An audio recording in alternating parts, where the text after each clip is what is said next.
dokumen Atlas Migas yang dikeluarkan oleh Ditjen Migas SDM dapat menjadikan pedoman, dapat menjadikan pembelajaran yang sangat berharga bagi kita semua.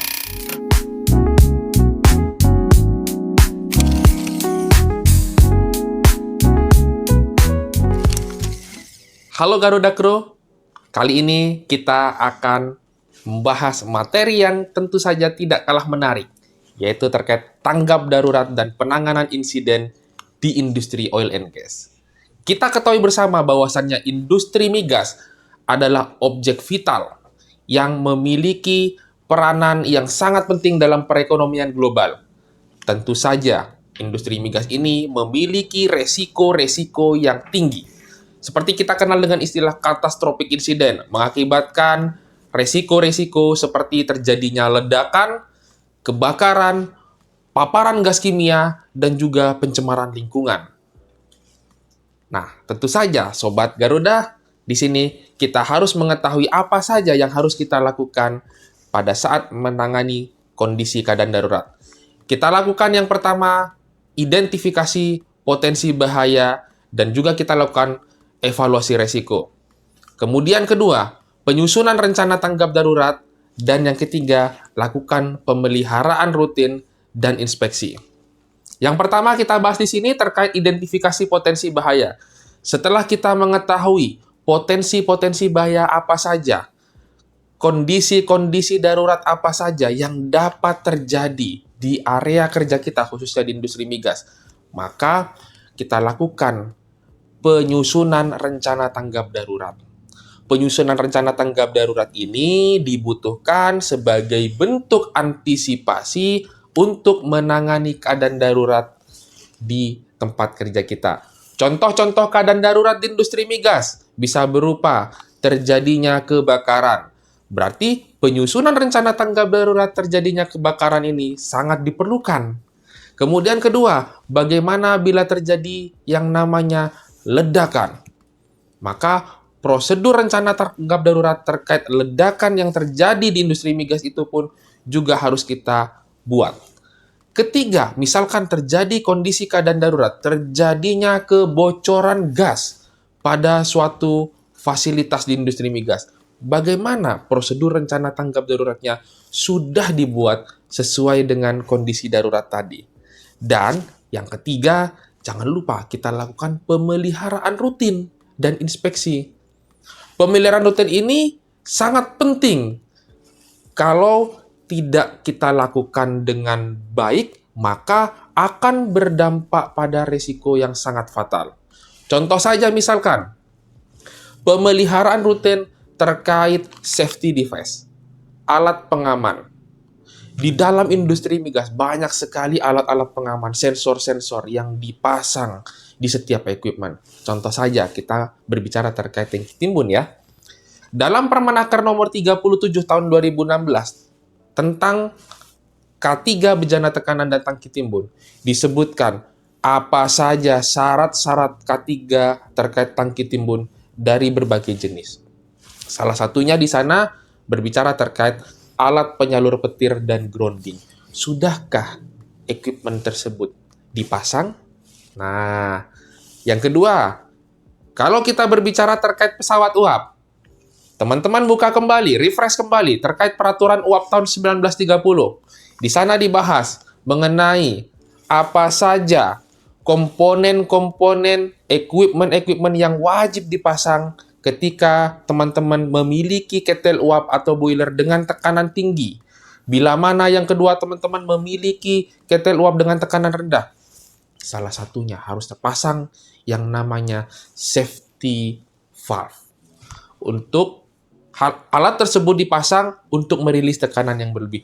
Kalau itu tidak kita rawat, kita lakukan pemeliharaan secara rutin, maka akan berdampak pada operasional dari safety valve tersebut tadi.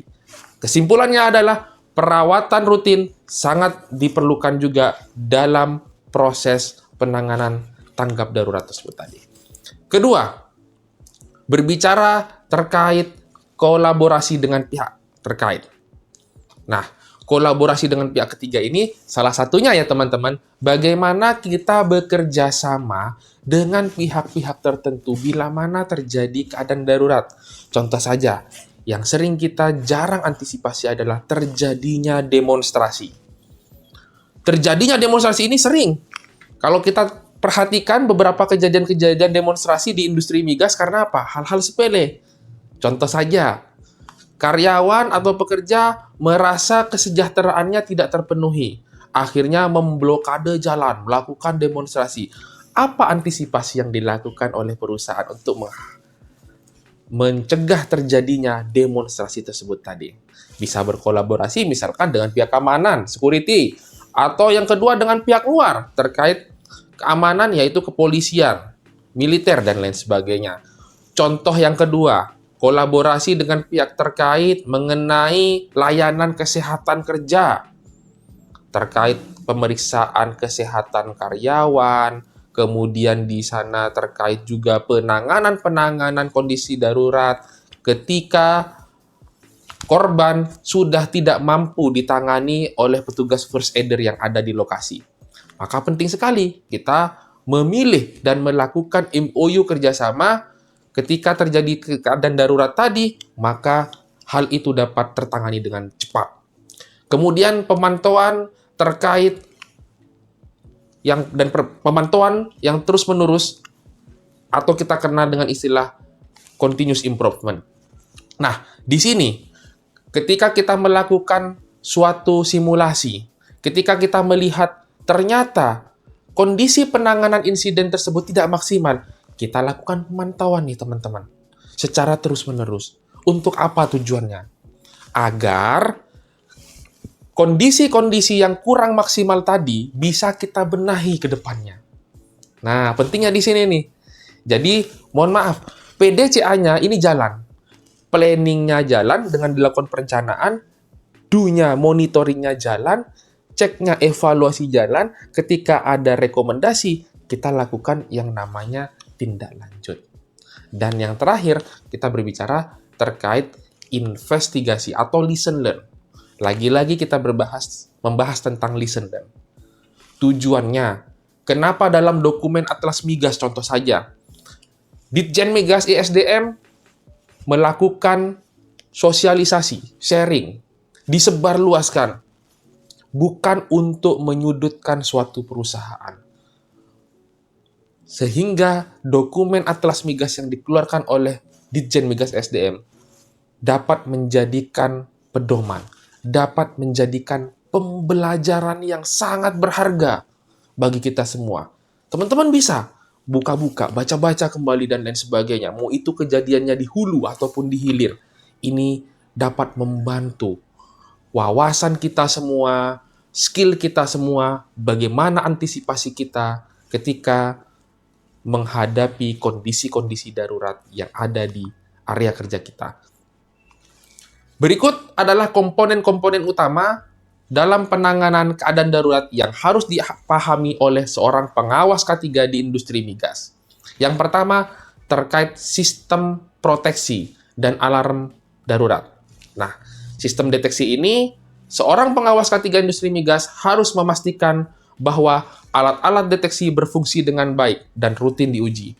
Kedua, seluruh pekerja harus memahami arti dari setiap sinyal alarm untuk merespons dengan tepat. Contohnya di sini, berbicara terkait alat deteksi tadi, gas detektor. Bagaimana mengoperasikan gas detektor dengan tepat? Satu, kita berbicara alatnya. Dua, kita berbicara yang mengoperasikan. Seorang pengawas K3 migas berhak, kompeten, dan berwenang dalam mengoperasikan gas detektor tersebut tadi bila mana sudah mengikuti pelatihan sertifikasi terkait Autores Gas Tester. Maka diharapkan dengan memiliki kompetensi yang sesuai, dapat mengoperasikan equipment gas detektor dengan tepat, mengelolanya dengan tepat, tidak asal-asalan, ya, sehingga equipment dan alat yang harganya juga tidak murah, ini dapat kita pelihara dengan baik, teman-teman. Jadi nggak yang asal pakai rusak, begitu ya. Itu sensor aja, rusak sensor harganya bisa jutaan loh, gitu ya. Kemudian tim tanggap darurat di sini yang siap untuk bertindak ini pun juga harus kita benar-benar bentuk.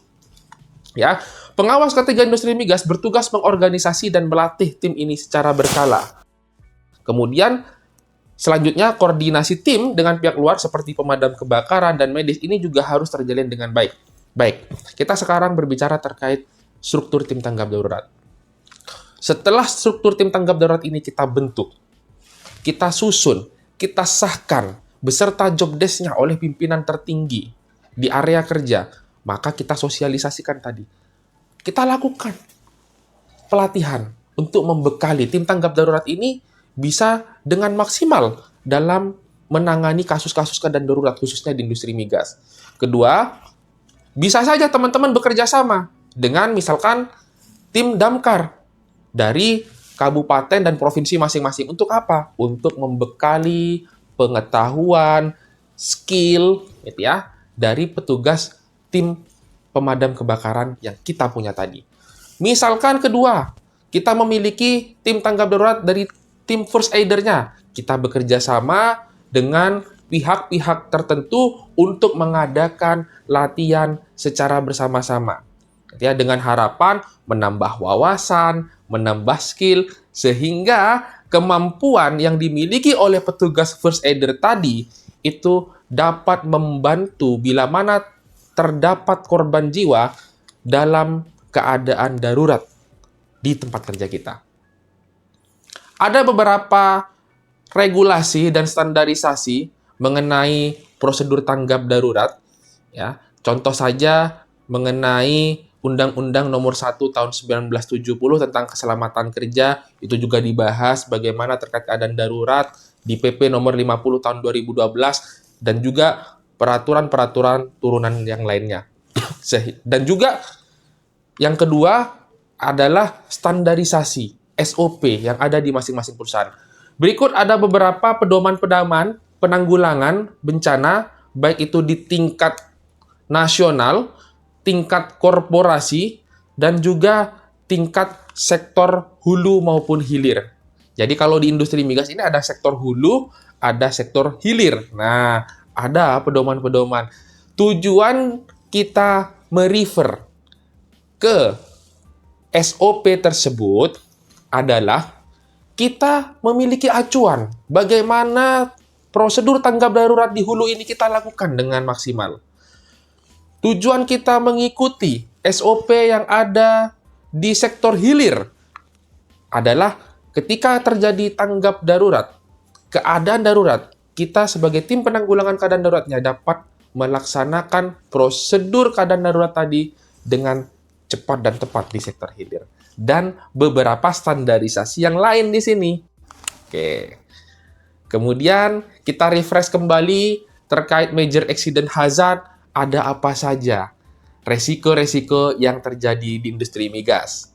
Seperti di materi sebelumnya, ada resiko peledakan, kebakaran, tumpahan bahan kimia berbahaya dan beracun, kemudian kerusakan properti, kegagalan struktur, terjadinya kegagalan pada suatu fungsi dari alat pengaman itu sendiri, utilities failure, dan yang terakhir adalah bom threat atau ancaman bom. Nah, ini harus kita antisipasi loh teman-teman, gitu ya. Potensi-potensi keadaan darurat ini harus kita benar-benar antisipasi. Sehingga kejadian major emergency ini sudah kita lakukan dengan semaksimal mungkin. Lakukan pelatihan tadi pada saat perencanaan, sehingga nantinya bila terjadi hal yang tidak diinginkan, kita bisa melakukannya dengan cepat dan tepat. Ada beberapa aspek tanggap darurat di sini, ya, untuk menjamin bagaimana resiko-resiko tadi dapat kita minimalisir semaksimal mungkin. Tanggap darurat dan manajemen krisis ini merupakan bagian yang tidak terpisahkan dalam menghindari, menghadapi, dan menanggulangi keadaan darurat yang dapat mengganggu operasional termasuk keberlangsungan dalam menjalankan bidang usaha. Kita mulai ruang lingkupnya dari tahap perencanaan. Bagaimana perencanaannya? Kemudian, kesiapsiagaan tim tanggap daruratnya. Sudah siap belum tim tanggap daruratnya? Jangan-jangan ketika terjadi ancaman bom, belum siap. Jangan-jangan misalkan terjadi demonstrasi, belum siap nih tim tanggap daruratnya. Berikutnya training dan kompetensi. Sebagai seorang security saja, contohnya, dalam melakukan pengamanan di area kerja, bagaimana kita berikan training dan kompetensi yang sesuai dengan job desk-nya tadi sebagai tim keamanan. Sehingga demonstran yang melakukan demo tersebut tadi itu dapat kita kendalikan. Nah, jangan sampai ya merusak fasilitas-fasilitas, apalagi objek vital nasional di situ. Kemudian, berikutnya, pengujian. Lakukan simulasi, teman-teman. Ya, lakukan simulasi untuk mengetahui seberapa tanggap nih tim kita. Kemudian, berikutnya terkait respon. Bagaimana respon dari tim tanggap darurat kita? Nanti akan ada saran, masukan di situ. Tentu saja nantinya kita akan masuk ke tahap evaluasi. Dan yang terakhir kita lakukan penilaian. Aspek-aspek tanggap darurat ini pun mengacu ke siklus PDCA tadi, mulai dari perencanaan, kemudian pelaksanaan, evaluasi, dan tindakan perbaikan. Tahap perencanaan dalam konteks tanggap darurat, ya kita coba mudahkan gitu ya dengan istilah PEERS. Nah, ada faktor-faktor people emergency di sini. P yang pertama adalah people, kemudian E-nya adalah environment, A-nya adalah asset, R-nya adalah reputation, dan S-nya adalah sustainability. Nah, di sini ada checklist-checklist untuk membantu memudahkan teman-teman dalam tahap perencanaan. Baik, ini adalah evaluasi potensi eskalasi terkait people. Yang pertama, apakah insiden menerapkan resiko untuk staf dan kontraktor? Kemudian, apakah insiden memberikan resiko untuk publik dan masyarakat? Apakah ada pekerja atau kontraktor yang berdampak, yang terkena dampak dari kasus tersebut? Oke, kita akan bahas di sini mengenai people. Misalkan, ada salah satu kontraktor yang mengerjakan suatu proses pekerjaan konstruksi saja di industri migas. Dari proses konstruksi tadi, ada tidak potensi-potensi bahaya dan risiko yang berdampak pada sumber bahaya people-nya? Nah, ini dia yang dimaksud. Bila mana ada people atau pekerja yang terdampak dari risiko tersebut tadi, bagaimana kita melakukan perencanaan terkait tanggap daruratnya? Kedua, berkaitan dengan environment atau lingkungan. Dari kejadian-kejadian atau kegiatan-kegiatan yang kita lakukan di industri migas, mulai dari aspek konstruksi, aspek drilling, aspek operation, dan lain sebagainya, ada tidak dampak yang dapat terjadi yang menyebabkan pencemaran lingkungan, pencemaran udara, kemudian berikutnya terkait tumpahan bahan kimia berbahaya, ada tidak potensi untuk bocornya suatu produk? Nah, ini merupakan checklist dari aspek environment di tahap perencanaan. Berikutnya, terkait aspek aset atau properti. Ada tidak aset yang mempunyai risiko? Contoh misalkan jenis risikonya adalah fire, explosion dari security. Nah, security, keamanan. Bagaimana support dari tim security keamanan untuk menjaga aset dan properti yang dimiliki oleh perusahaan. Kemudian berikutnya mengenai reputasi. Di sini reputasi, apakah ada potensi problem dengan regulator? Apakah insiden akan menjadi perhatian media dan publik? Jika media hadir, bagaimana pihak dari perusahaan, seorang juru bicaranya untuk mengarahkan perhatian dari media? Kemudian yang terakhir terkait sustainability atau nama lainnya keberlangsungan. Apakah ada isu-isu legal, security, isu politik dan sensitif? Nah, contoh saja isu legal. Ternyata kita dalam kasus kejadian kecelakaan di industri migas tersebut melanggar aturan yang ada. Semestinya harus diterapkan aturan tersebut, ternyata kita langgar. Maka isu legal ini merupakan isu yang tidak bisa kita sepelekan. Ini harus kita masuk ke tahap perencanaan. Libatkan tim-tim terkait, ahli-ahli terkait khusus di sini dalam perencanaan tanggap darurat. Contoh saja, bicara mengenai legal, peraturan perundangan, perizinan, dan lain-lain. Kita libatkan tim Korpsek tadi. Kemudian tim Enviro, kita libatkan. Kemudian tim Asset Integrity, kita libatkan mereka. Nah, kurang lebih seperti itu gambarannya, teman-teman. Jadi, tahap kesiapsiagaan ini, ada metode dalam tahap kesiapsiagaan tanggap darurat, namanya ICS. ICS adalah metode untuk memfasilitasi seluruh proses respon yang berjenjang untuk mempermudah komunikasi dan koordinasi di setiap jenjang operasi emergensi. Yang pertama mulai dari CMT, Crisis Management Team. Kemudian ada juga BST, Business Support Team.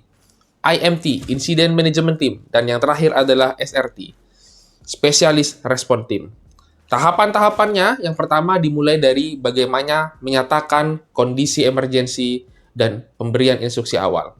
Kedua, bagaimana memanggil bantuan offset, baik itu tahap pihak internal maupun pihak eksternal. Kedua, integrasi fungsi respon lapangan dan situasi agar terkendali. Yang ketiga, bagaimana penugasan-penugasan respon di tahap kesiapsiagaan ICS ini kita lakukan dengan maksimal. Berikut adalah organisasi Site Emergency Response Team ya, yang kita bentuk gitu ya. Jadi EMT tadi terdiri dari on-scan commanders tadi, kemudian bagaimana tim operation baik itu offshore, onshore kita libatkan, kemudian pihak dari radio operator gitu ya, dan juga berikutnya adalah master dan juga situation log keeper-nya. Nah, artinya di sini nanti dari tim operation itu sendiri kita pecahkan kembali. Minimal ada tim penanggulangan keadaan darurat seperti kebakaran, kemudian pertolongan pertama, dan juga rescue team, tim evakuasi. Jadi, setidaknya minimal struktur tim tanggap darurat ini harus terbentuk. Komunikasi-komunikasi antar bagian ini harus kita benar-benar sosialisasikan agar pelaksanaan terkait penanganan keadaan darurat di area kerja, khususnya di industri migas, ini dapat kita lakukan semaksimal mungkin, teman-teman.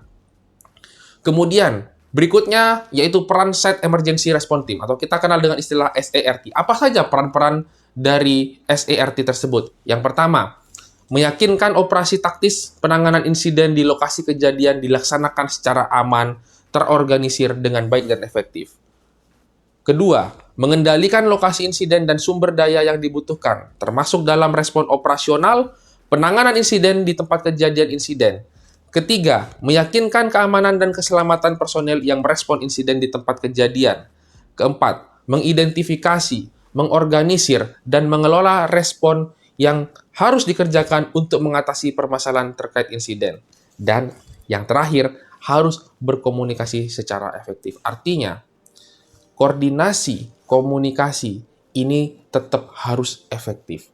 Job desk yang sudah dibuat tadi ini kita laksanakan sesuai dengan tugas dan tanggung jawabnya masing-masing personel tadi, dan seluruh pihak lakukan komunikasi dan koordinasi yang efektif. Berikutnya adalah pengelompokan organisasi insiden manajemen tim ya, berdasarkan zona-zonanya. Nah, jadi insiden commander ini bertugas dan bertanggung jawab atas keseluruhan insiden. Mulai dari menetapkan tujuan penanganan insiden, menentukan strategi-strategi penanganan dari insiden tersebut, menetapkan prioritas, kemudian bertanggung jawab sampai dengan pendelegasian. Lanjut kembali setelah insiden commander turun ke yang namanya command staff. Dan bagaimana general staff di sini melaksanakan job desk sesuai dengan tanggung jawabnya masing-masing. Nah, ini tahapan-tahapannya. Ya, mulai dari manajer, kemudian command staff-nya, dan juga general staff di sini. Jadi, struktur tim tanggap darurat ini tidak hanya berpaku pada siapa yang di situ dibentuk saja. Memang dia memiliki tugas dan tanggung jawab yang besar, peranan pentingnya. Tetapi seluruh karyawan ini harus memiliki tanggung jawab. Apa yang harus mereka lakukan pada saat keadaan darurat, mereka harus ketahui. Sehingga tidak bergantung pada tim tanggap darurat saja. Gitu ya. Kemudian General Staff. Nah, di sini kita menitik beratkan pada tim operation. Contohnya, tugas dan tanggung jawabnya melakukan operasi untuk tujuan penanggulangan insiden, mengembangkan tugas dan organisasi taktis, dan mengerahkan seluruh sumber daya taktis tadi. Kita breakdown di sini, mulai dari tim insiden commander-nya, operation section-nya, branch-nya, kemudian divisi dan pergrupnya tadi. Nah, termasuk di sini strike team, task force, dan juga single resource-nya. Planning section di sini adalah kita membuat perencanaan-perencanaan teman-teman tadi untuk mengumpulkan, mengevaluasi, dan menyebarkan informasi yang berkaitan dengan insiden. Kemudian mempertahankan status sumber daya dan mempersiapkan serta mendokumentasikan rencana aksi tanggap darurat. Ini harus dibikin oleh seorang planning section. Kemudian IMT tadi, Incident Management Team. Peranan dari IMT ini yang pertama mengerahkan dan menyediakan dukungan langsung untuk SIRT. Kemudian berikutnya menyediakan draft holding dari statement ke tim berikutnya, ke tim BS. Dan yang ketiga adalah melakukan koordinasi dengan ESRT terkait penyediaan dukungan taktis, seperti penanggulangan insiden yang mengancam manusia, lingkungan, aset, dan properti. Dan yang terakhir, melaporkan serta menyampaikan permintaan aktivasi BST atau kita kenal dengan istilah Business Support Team apabila kondisi emergensi tidak dapat ditanggulangi oleh Incident Management Team. Kesimpulannya adalah di sini, tim tanggap darurat yang sudah dibentuk tadi, nah ini ada supportingnya. Contohnya, orang logistik. Kita butuh orang logistik, teman-teman, untuk mensuplai gitu ya, dukungan sumber daya yang dibutuhkan selama penanggulangan kejadian personel tadi. Kemudian secara administrasi, orang finance, keuangan. Nah, ini finance administration section di sini dibutuhkan nih dalam menangani biaya-biaya yang timbul akibat kondisi-kondisi keadaan darurat yang kita lakukan tadi. Berikutnya adalah secara BST, Business Support Team. Nah, Business Support Team di sinilah terdiri dari beberapa departemen general staff yang dibentuk untuk memberikan dukungan kepada Incident Management Team tadi untuk memastikan ketersediaan sumber daya yang diperlukan selama operasi tanggap manajemen krisis. Berikutnya, menyatakan keadaan darurat dan melaporkan kejadian kepada Crisis Management Team. Terakhir, menjalin komunikasi dengan media lokal dan nasional. Ini adalah tugas dan tanggung jawab dari Business Support Team. Nah, sekarang berkaitan dengan training dan kompetensi, rekan-rekan semuanya. Beberapa manfaat yang didapatkan dengan kita melakukan yang namanya pelatihan, ya, dan kompetensi sesuai dengan skop pekerjaan kita, khususnya di penanggulangan keadaan darurat tadi. Yang pertama, kita dapat menjaga dalam keadaan dan kondisi selalu siap. Tim tanggap daruratnya siap. Gitu ya. Terjadi suatu hal yang tidak diinginkan, siap, cepat dan tepat. Terjadi misalkan medical treatment case, siap dan cepat. Tepat juga, ya. Misalkan terjadi kekurangan oksigen, pingsan. Bagaimana tindakan-tindakan yang dilakukan ini efektif tadi. Nah, kemudian berikutnya sistem delegasi dan penanganan dari insiden tersebut. Artinya penanganan insidennya jangan sampai tidak tepat. Sehingga dengan adanya prosedur, dengan katanya ketika memberikan pelatihan dan kompetensi, diharapkan penanganan yang tepat kepada korban, kepada aset, dan kepada seluruh fasilitas di keselamatan proses ini dapat maksimal. Kemudian mengelola stres dalam tim dalam penanganan insiden.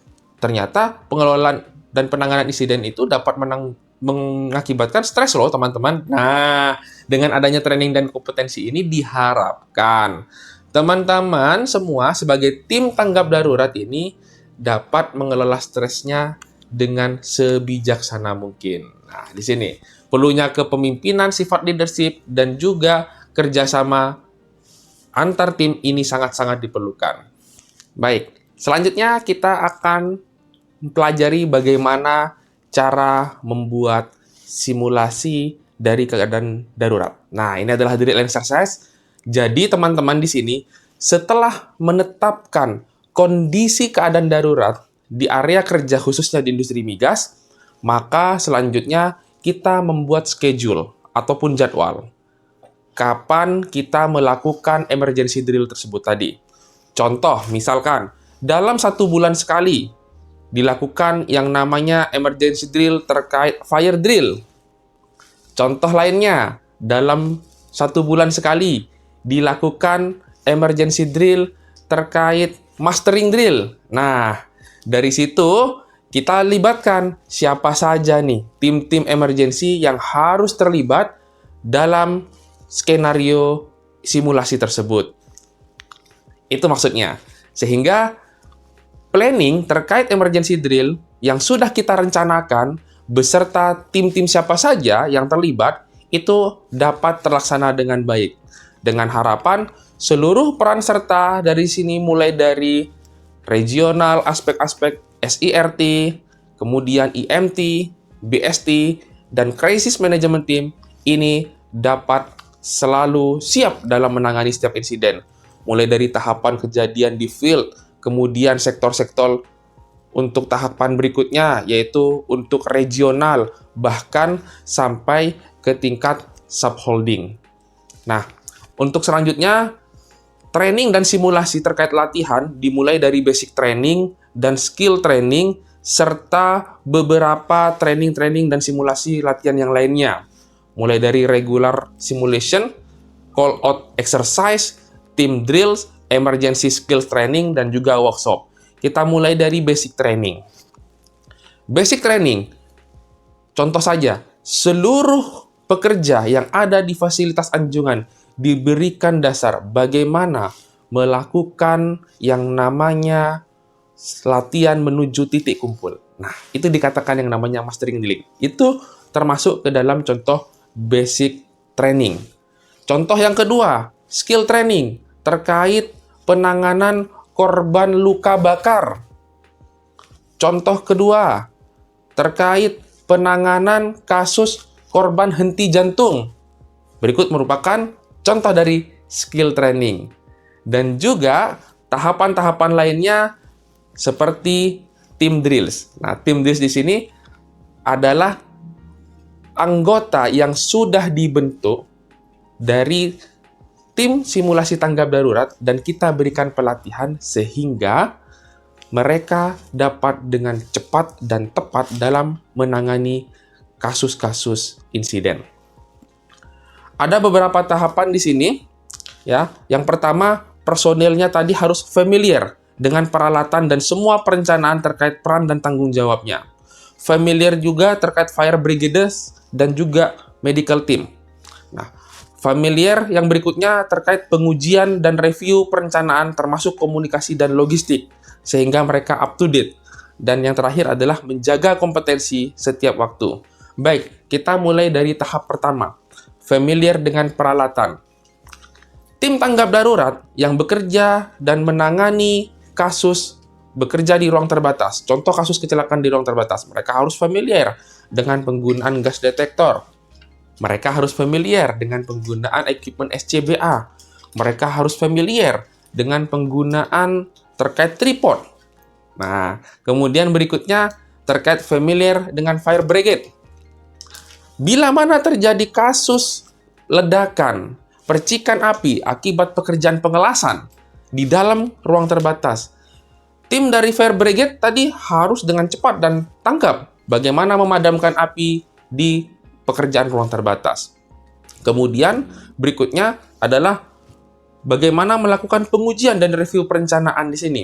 Artinya komunikasi, koordinasi tadi memang kita harus latihan terus-menerus sehingga terciptalah alur yang pas sesuai dengan perencanaan tadi. Dan yang terakhir, menjaga kompetensi setiap waktu.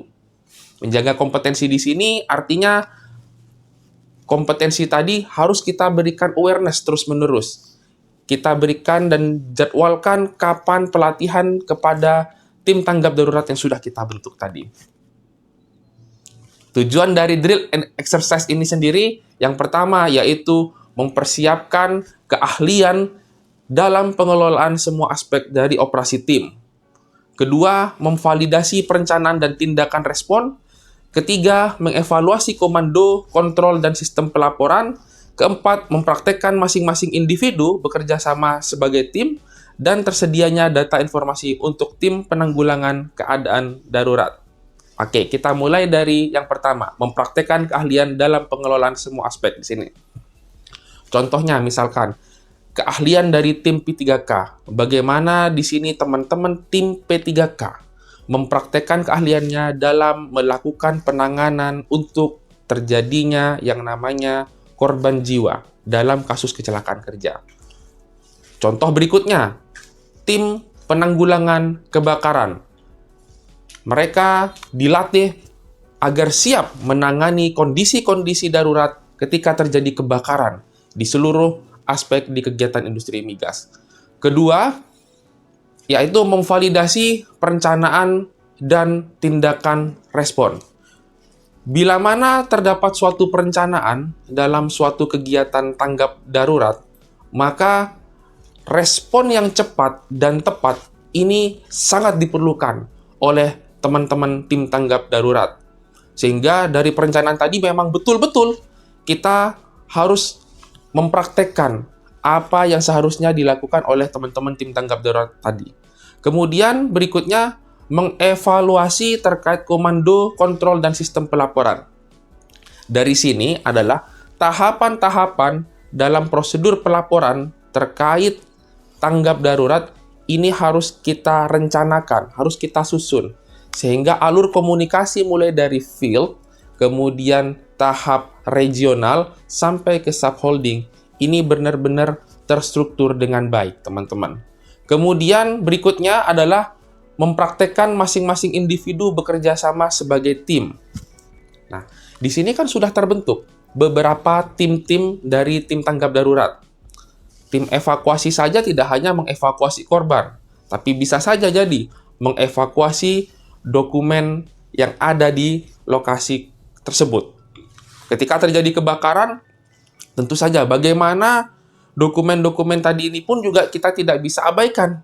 Selain mengevakuasi korban jiwa, dan juga evakuasi dokumen-dokumen penting tadi. Ya. Dan yang terakhir, yaitu tersedianya informasi untuk tim penanggulangan keadaan darurat. Contohnya misalkan informasi apa saja yang dibutuhkan terkait terjadinya kebakaran di area proses, misalkan terjadinya kebakaran di area produksi, terjadinya kebakaran di area maintenance, maka tim penanggulangan kebakaran darurat tadi ini akan melakukan penanganan-penanganan dengan cara dan SOP yang sudah sesuai, tergantung juga dengan aktivitas yang terjadi. Berikutnya, notifikasi dan pelaporan. Ini akan saya jelaskan detailnya. Ada tahapan-tahapan notifikasi dan pelaporan, dimulai dari yang pertama, ketika terjadinya emergensi atau keadaan darurat, maka saksi atau pelapor harus melakukan pelaporan melalui apa saja. Yang pertama bisa melalui media call center.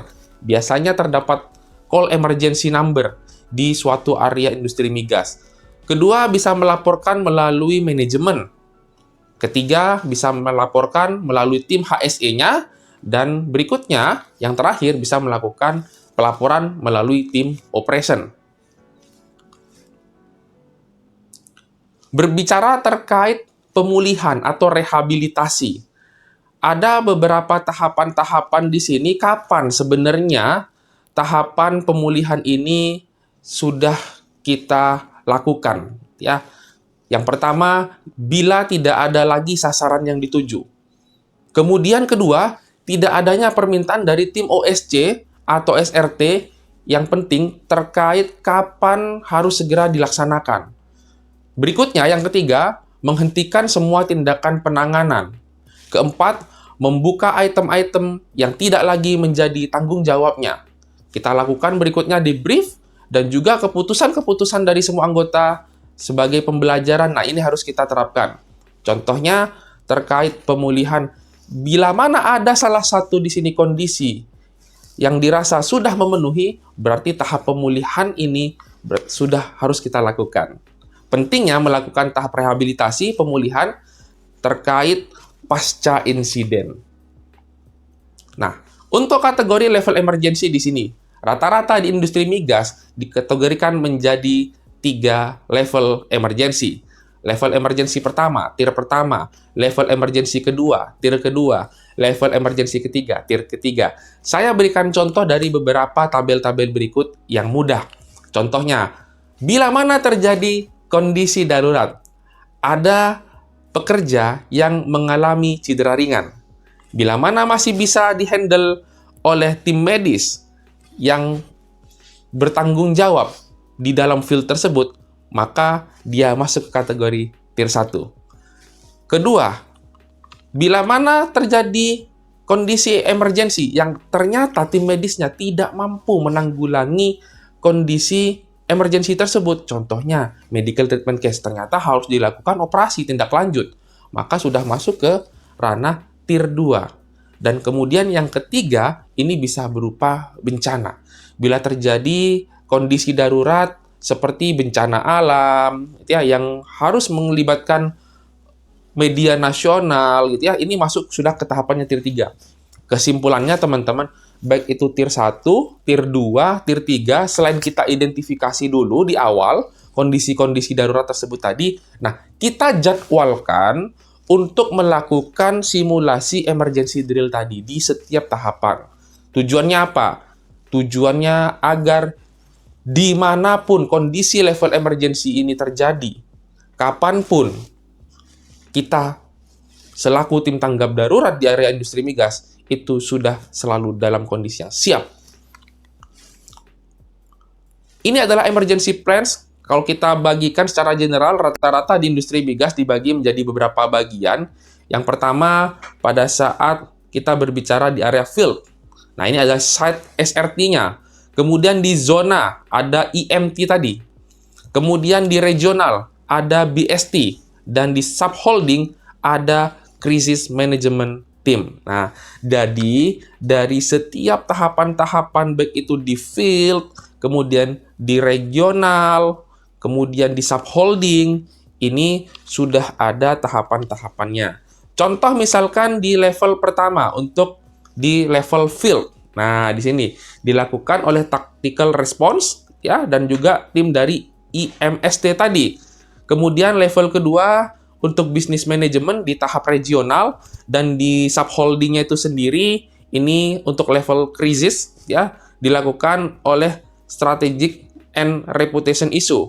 Untuk menangani strategic dan reputation issue di sini, tim crisis management team sudah harus siap dalam menangani kondisi-kondisi dari tim-tim yang ada di bawahnya. Dan yang terakhir ada CMT support di sini yang terdiri dari executive support team dari level corporate itu sendiri.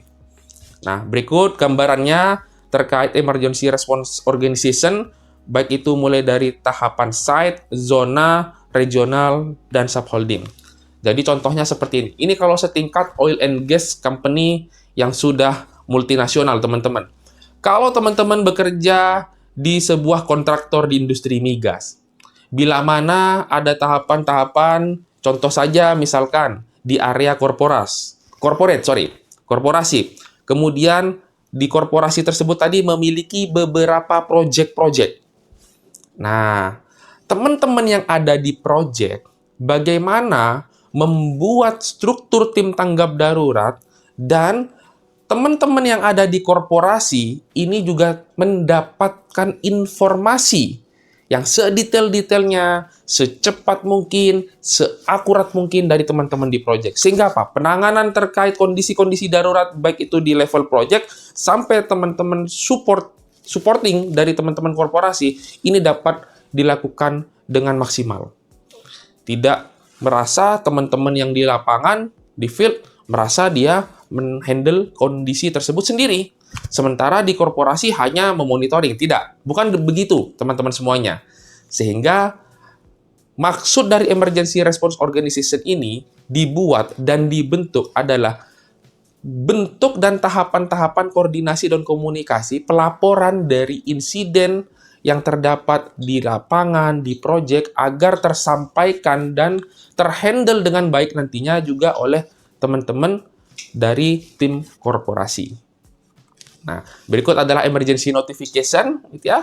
Dimulai dari tahapan field tadi, kemudian ke zona, region, dan juga masuk ke subholding tadi. Tentu saja di sini teman-teman tidak usah bingung, gitu ya. Sesuaikan dengan kondisi kerja di perusahaan masing-masing.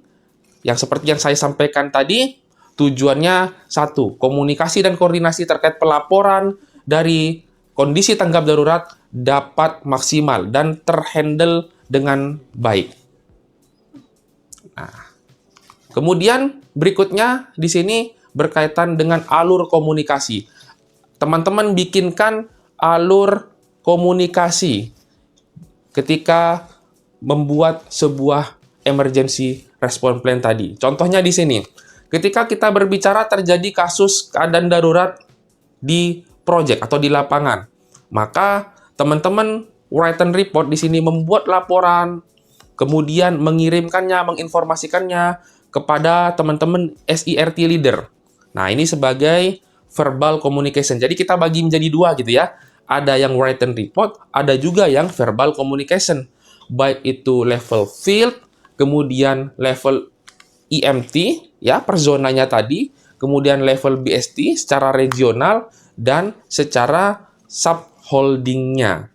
Sehingga ada job desk tersendiri dalam menyusun report tadi, kemudian melaporkan report tadi, kemudian menerima report tadi, dan bagaimana mengkomunikasikan kepada khalayak umum dan kepada pihak-pihak eksternal terkait laporan insiden investigasi yang dibuat tadi.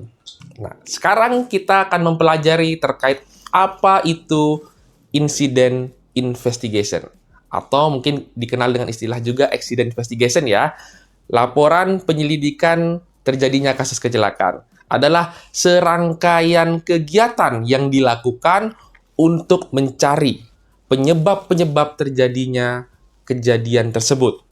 Dan dalam proses penyelidikan tersebut, kita ingin mengetahui apa rekomendasi yang tepat agar kejadian tersebut tidak terulang kembali. Itulah definisi sederhana dari accident investigation. Ada 6 prinsip kunci di sini yang teman-teman bisa kita jadikan dasar ya. Yang pertama yaitu bahwasannya semua kecelakaan dan penyakit akibat kerja dapat kita cegah. Artinya kita mulai dari diri kita sendiri dulu. Jangan kita hanya mengandalkan atasan, manajemen, dan lain sebagainya. Jangan. Kita mulai dari diri kita sendiri dulu, teman-teman.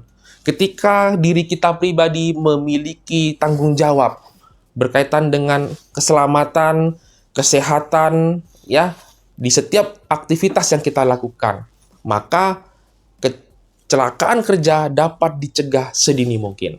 Ya, sebagai contoh, saya sebagai seorang welder melakukan pekerjaan pengelas, saya bertanggung jawab melakukan pemeriksaan terkait trafolas saya bertanggung jawab bila mana APD yang saya gunakan sudah dalam kondisi yang tidak layak, maka saya akan laporkan kepada atasan saya.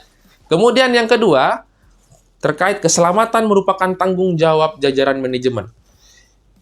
Artinya, sebagai manajemen di suatu perusahaan, jangan hanya mengandalkan pekerja tim di lapangan harus aman. Manajemennya pun, level middle sampai manajemennya pun harus aware di sini. Hal-hal yang sering saya temui di lapangan, seperti contohnya, sederhananya adalah penggunaan alat pelindung diri. Saya sering menemui beberapa teman-teman pekerja di lapangan menggunakan safety helmet yang sudah tidak sesuai. Dari segi warnanya, contohnya, sudah pudar, ya. Dari segi waktu penggunaannya sudah melewati waktu kadaluarsanya. Nah, ini pun harus menjadi perhatian dari manajemen. Jangan kita ingin mengandalkan proses kerja harus aman, tetapi kita kurang aware nih berkaitan dengan alat pelindung dirinya. Dan juga ketiga, berbicara terkait semua kegiatan operasi dan tempat-tempat terpapar dapat diberikan perlindungan selayaknya. Oke, Ini sangat dalam, teman-teman, ketika kita berbicara terkait syarat-syarat K3. Contoh sederhananya, kalau teman-teman tanyakan, apa saja syarat-syarat K3 bekerja di ketinggian? Pasti di situ dimulai dari tahap perencanaan. Apa saja syarat-syarat K3 untuk pekerjaan di ruang terbatas? Pasti di situ dimulai dari tahap perencanaan. Semua syarat-syarat K3 itu dimulai dari tahap perencanaan. Apa saja syarat-syarat K3 dalam pembuatan tangki timbun, dalam pembuatan pesawat angkat angkut, dalam pembuatan pesawat tenaga produksi, dan lain sebagainya.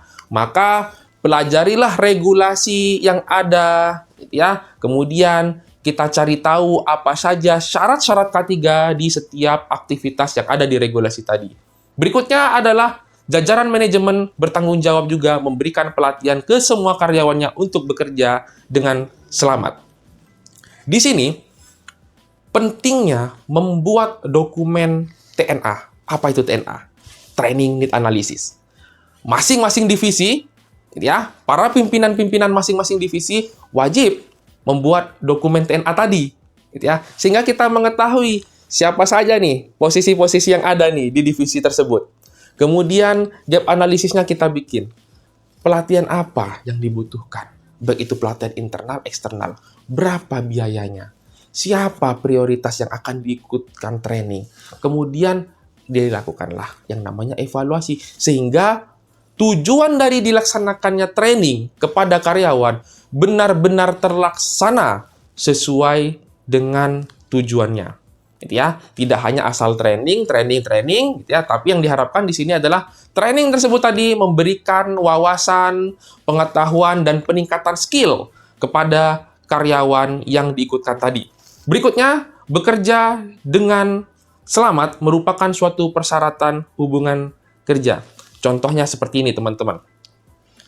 Ketika kita bekerja di suatu sektor, khususnya di sini di industri migas, maka jangan lupakan juga berkaitan dengan aspek kesejahteraan. Bagaimana kita sudah memenuhi hak dari karyawan tersebut. Contoh saja mengenai BPJS Ketenagakerjaan. Itu adalah hak dari karyawan. Ya, BPJS Kesehatan. Hak dari karyawan juga. Maka terkait hubungan kerja tadi, ini pun juga harus benar-benar kita jangan abaikan. Yang terakhir, tempat kerja aman dan nyaman serta produktif harus selalu menjadi prioritas. Nah, di sini dikatakan aman dan nyaman. Jangan sampai cuma aman doang, tapi nggak nyaman. Karena apa, Pak? Misalkan, ternyata saya nggak nyaman nih, Pak. Tekanan kerjanya tinggi banget di sini. Gitu ya, kasih kerjaan terus tanpa adanya apresiasi. Ya, sehingga karyawan tadi merasa stres kerja. Kemudian, stres kerja dari masing-masing orang tadi ini pun kan kita harus lakukan pengukuran, pengujian. Jangan kita abaikan, teman-teman.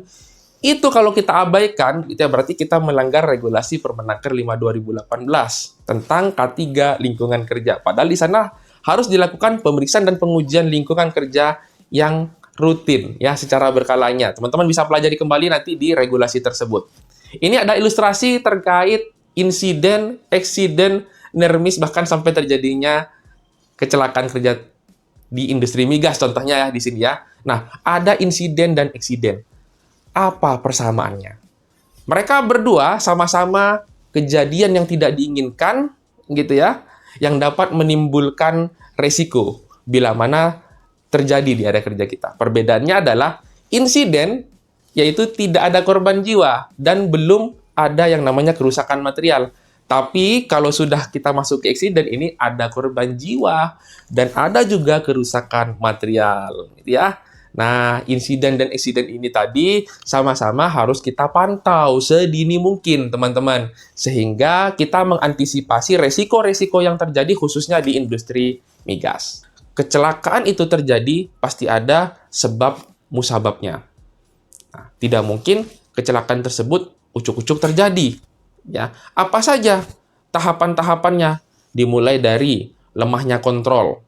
Kemudian berikutnya ada terkait penyebab-penyebab dasarnya.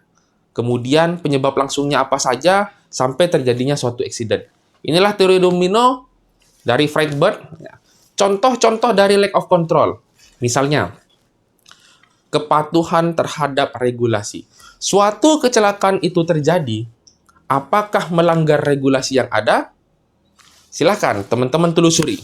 Misalkan terjadinya peledakan pada aktivitas pekerjaan pengelasan di dalam sebuah tangki.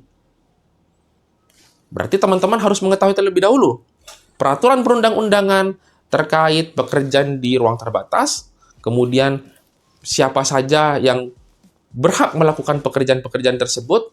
Nah, sudah belum aturan tersebut tadi itu dipenuhi? Kemudian berkaitan dengan komitmen pimpinan dan semua manajemen di perusahaan tersebut. Tidak cuma tulisan, teman-teman. Kebijakan, SOP yang ada, ini harus benar-benar kita lakukan secara bersama-sama. Komitmennya yang kita pegang. Sehingga teman-teman di lapangan, pekerja, di situ dapat mengimplementasikannya dengan baik. Kemudian setelah lack of control, kita beranjak ke tahap layer yang kedua, adalah basic cause atau penyebab dasar. Dimulai dari yang pertama faktor personal, yang kedua adalah faktor pekerjaan. Secara faktor personal, contoh saja, sudahkah personel tersebut tadi, karyawan tersebut tadi, kita berikan pelatihan? Kedua, sudahkah karyawan tadi mengalami yang namanya fatigue? Maksud saya adalah, apakah pekerja tadi mengalami fatigue? Nah, ini masuk ke faktor personal ini. Kemudian, yang kedua dari faktor pekerjaan. Jangan-jangan pekerjaannya itu pun sendiri, di situ tekanan kerjanya gede nih, tinggi. Gitu ya. Kemudian, memberikan pekerjaan di luar job desk-nya. Nah, ini faktor-faktor pekerjaan, teman-teman. Sehingga akan berdampak ke penyebab langsungnya. Dapat berupa kondisi tidak aman dan juga tindakan-tindakan tidak aman yang dapat mempengaruhi terjadinya suatu kecelakaan. Barulah yang terakhir terjadi suatu insiden atau eksiden tadi. Ketika terjadi suatu kecelakaan kerja di industri migas, maka tim investigasi harus dibentuk. Tidak cuma tim tanggap darurat ya teman-teman. Siapa yang melakukan investigasi ketika ada kasus kecelakaan di industri migas? Bukan orang K3 saja yang melakukan investigasi. Ingat teman-teman, tim investigasi harus dibentuk. Dan tim investigasi harus kompeten. Ada pelatihan sebagai petugas insiden investigasi. Secara kompetensinya ada, teman-teman. Sehingga setelah tim investigasi tadi terbentuk, ada job desk-nya, disosialisasikan. Harapannya, proses investigasi terkait kecelakaan kerja tadi dapat efektif. Ketika proses investigasi kecelakaan kerja efektif, tentu saja hasil yang diinginkan, rekomendasi tindakan perbaikannya pun juga pastinya akan lebih maksimal. Libatkan supervisor dalam tim investigasi. Libatkan orang K3 dalam tim investigasi. Libatkan teman-teman keahlian khusus lain atau dari luar perusahaan untuk menjadi tim investigasi. Silakan bentuk tim investigasi dalam kasus kecelakaan kerja tadi. Kemudian langkah selanjutnya, tim investigasi tadi setelah kita bentuk, lakukan pengumpulan data dan fakta-fakta. Mulai dari kapan kejadian kecelakaan kerja itu terjadi. Kemudian melibatkan siapa saja korban jiwanya, melibatkan peralatan kerja apa saja, melibatkan area proses mana saja. Kemudian berikutnya, berkaitan dengan tugas dan aktivitas yang dilakukan. Mereka sedang melakukan aktivitas apa pada saat kasus kejadian kecelakaan tadi. Kemudian, kondisi-kondisi lingkungan di sekitar. Misalkan, pada pagi harinya kondisinya cuacanya cerah. Ternyata kecelakaan tersebut terjadi ketika setelah hujan berlangsung. Sore hari terjadinya hujan, kemudian berhenti hujannya, area kerja menjadi licin, terjadilah kecelakaan. Nah, maka hal-hal tersebut terkait kondisi-kondisi cuaca ini pun juga menjadi data-data dan fakta untuk melakukan investigasi tadi. Kemudian jenis-jenis perawatan apa yang diperlukan? Misalkan terjadi suatu kecelakaan. Otomatis di sini tim investigasi bisa juga melibatkan dokter perusahaan, teman-teman. ya. Jadi teman-teman dari tim kesehatan, dokter perusahaan akan bisa memberikan rekomendasi yang tepat.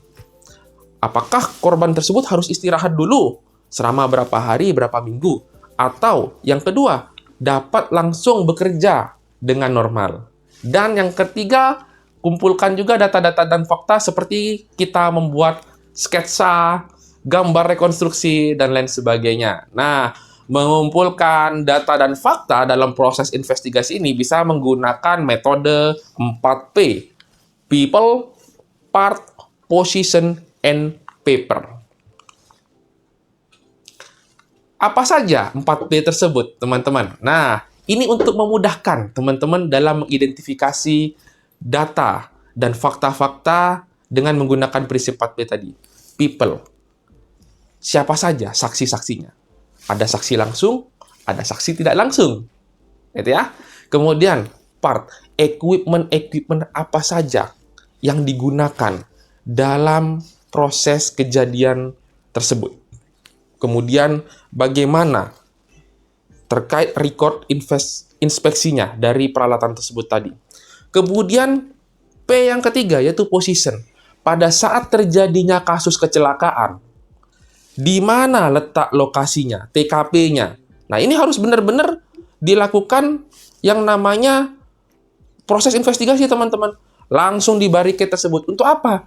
Agar posisi pada saat kejadian ini benar-benar sesuai gitu ya dengan pada saat aktivitas itu dilakukan dan pada saat kejadian kecelakaan itu terjadi. Jadi tidak dirubah posisinya ya. Kemudian papernya, bagaimana administrasi seperti izin kerjanya. Kedua, terkait job safety analisisnya, JHA-nya, atau proses hazard analisis yang lain. Yang ketiga, bisa berupa metode kerja. Kemudian training kompetensi, ini masuk paper, teman-teman. Nah, kemudian setelah data-data dan fakta tadi kita kumpulkan, sekarang teman-teman melakukan proses investigasi. Agar proses investigasi kecelakaan tadi itu berjalan efektif, maka perlu kita ketahui. Ada beberapa metode investigasi yang dapat teman-teman lakukan. Ya, ketika teman-teman sudah mengambil sertifikasi kompetensi terkait petugas insiden investigasi, maka akan mempelajari beberapa metode-metode investigasi yang ada, seperti 5 why analysis, root cause analysis teknik, systematic cause analysis teknik, fault tree analysis, kemudian fishbone, dan beberapa metode investigasi yang lain. Menarik sekali dalam kita mempelajari metode investigasi ini, ternyata metode investigasi kecelakaan ini tidak hanya digunakan ketika terjadinya kasus kecelakaan saja loh. Ketika teman-teman ingin mengetahui kenapa material tersebut tadi ini kok selalu bocor ya, padahal sudah diperbaiki loh. Nah, teman-teman bisa juga menggunakan metode investigasi tadi, ya, sehingga dari historical inspeksi, pemeriksaan pengujian, equipment tersebut tadi, kita kumpulkan, kita cari tahu apa yang menyebabkan equipment tadi mengalami kebocoran. Jadi tidak mesti investigasi kecelakaan itu dilakukan ketika ada kecelakaan saja, tidak.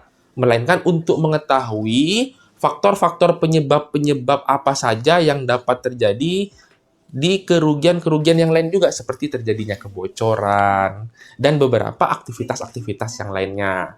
Kemudian, dalam melakukan pembuatan laporan investigasi kecelakaan, di tahapan terakhir kita buatkan rekomendasi tindakan perbaikan.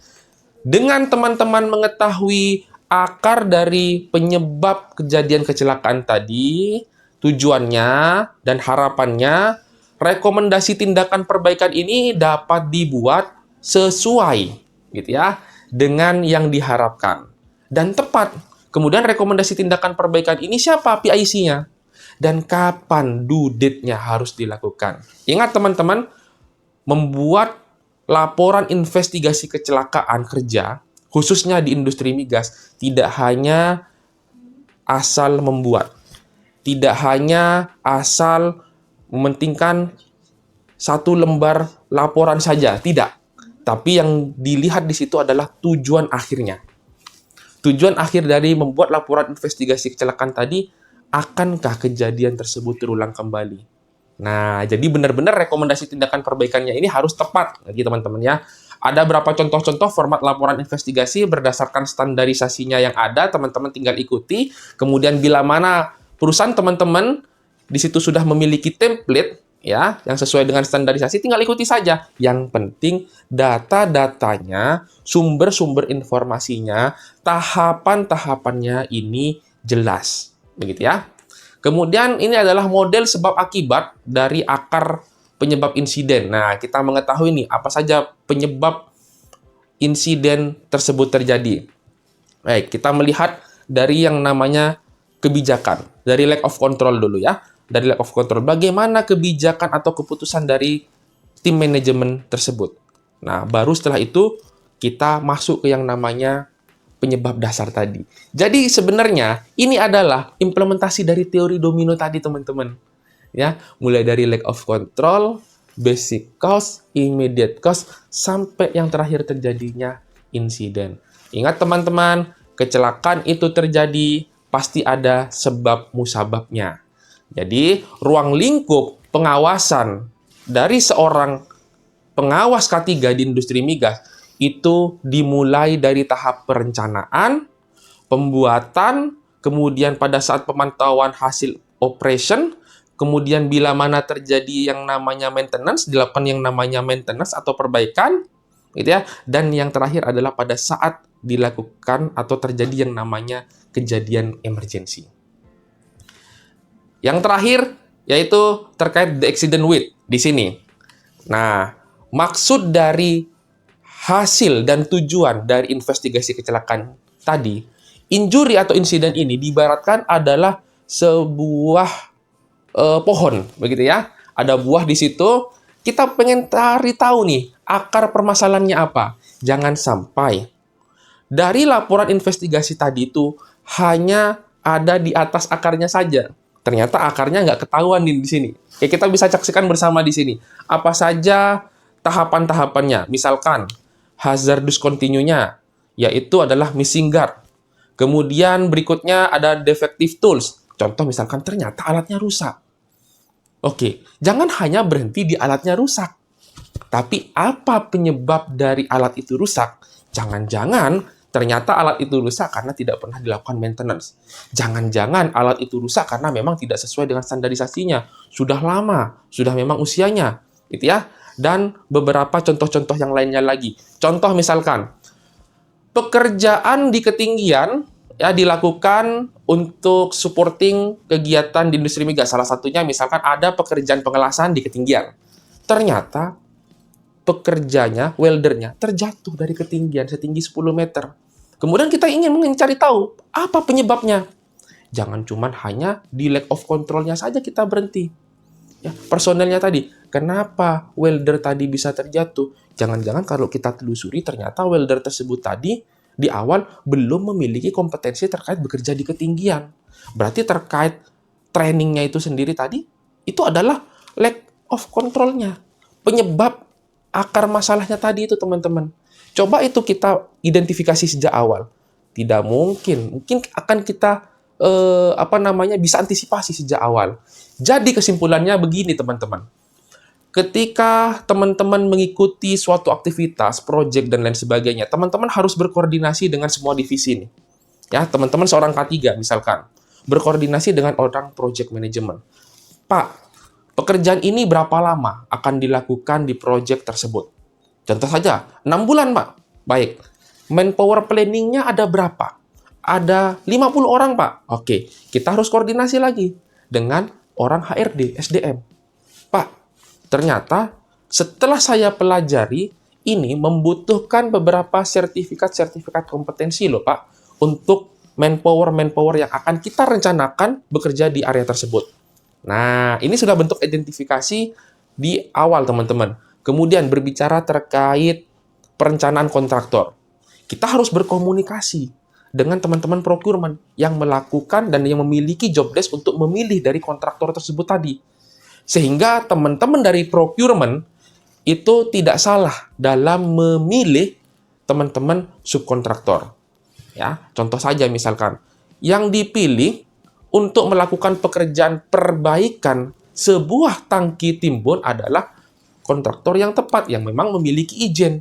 Dan dari perusahaan PJK 3 reparasi tersebut tadi itu memiliki pekerja-pekerja yang kompeten. Salah satunya ada teknisi tangki timbunnya. Kemudian pekerja-pekerja teknisi-teknisi tangki timbunnya tadi dibekali dengan sertifikasi TKBT. Karena pada saat pekerjaan reparasi tadi, itu ada pekerjaan-pekerjaan di ketinggian. Nah, jadi teman-teman harus melibatkan semua unsur, semua divisi dalam melakukan pekerjaan-pekerjaan kritis di industri migas. Sehingga faktor penyebab terjadinya kecelakaan ini dapat kita cegah sedini mungkin. Ya. Yang terakhir adalah terkait keterampilan petugas seorang ahli K3 di sini. Ada safety inspection, ada safety observation, kemudian safety meeting, dan beberapa aspek-aspek yang lain. Artinya seorang pengawas K3, khususnya di industri migas, harus memiliki kemampuan dalam melakukan inspeksi. Ya, harus mengetahui regulasi yang ada, kapan waktu pemeriksaan dan pengujian yang tepat, siapa yang melakukan pemeriksaan dan pengujian ini, siapa, kewenangannya siapa, jangan sampai salah memilih. Nanti semua dilakukan oleh orang pengawas K3-nya itu sendiri. Tidak, teman-teman. Dari regulasi itu, kita mengetahui kok siapa yang harus melakukan pemeriksaan pengujian. Kemudian safety observation. Pengawas K3 di industri migas harus memiliki keahlian dalam melakukan observasi. Dari observasi yang kita lakukan tadi, harapannya, ada nggak intervensi di sini yang kita berikan? Ketika misalkan kita menemui tindakan-tindakan tidak aman, kita mendapati kondisi-kondisi tidak aman. Nah, jadi observation jangan asal observation, gitu ya. Kemudian safety meeting. Seorang pengawas K3 harus memiliki pengetahuan dan keterampilan dalam melakukan komunikasi. Contoh saja, toolbox meeting. Toolbox meeting, saya ingin sampaikan kepada seluruh rekan-rekan semua di sini, tidak asal toolbox meeting loh ya. Toolbox meeting lakukan dengan efektif. Libatkan supervisor. Supervisor di sini harus dilibatkan, teman-teman. Kemudian supervisor tadi harus menyampaikan apa saja rencana-rencana kerja yang akan dilakukan di hari itu. Dan supervisor beserta pengawas K3-nya tadi memastikan setiap pekerja yang ikut di toolbox meeting tadi memahami rencana kerjanya dan memahami potensi-potensi bahaya dan resiko yang terjadi selama mereka melakukan aktivitas tadi. Itulah pentingnya dari toolbox meeting. Jadi bukan asal toolbox meeting loh ya. Toolbox meeting itu juga harus efektif. Lakukan toolbox meeting, saran saya, 2 arah komunikasinya ya. Kemudian ada juga di sini terkait JSA. Sekali lagi, JSA jangan asal bikin JSA. Harus detail.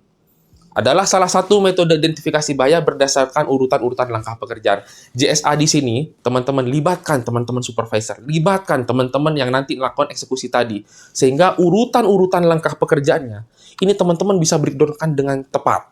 Baru setelah itu lakukan potensi bahayanya, identifikasi potensi bahayanya, resikonya apa, dan pengendalian resikonya tadi itu dapat dilakukan semaksimal mungkin. Ya, jadi benar-benar lengkap, detail, dan jangan lupa untuk disosialisasikan. Dan yang terakhir, terkait prosedur tanggap darurat. Jangan lupa teman-teman, membuat suatu prosedur tanggap darurat di setiap aktivitas-aktivitas kritis di industri migas itu sangatlah penting. Ya, dan nantinya pun SOP tadi harus disosialisasikan kepada seluruh pekerja. Terima kasih atas perhatiannya. Sampai jumpa di kesempatan berikutnya.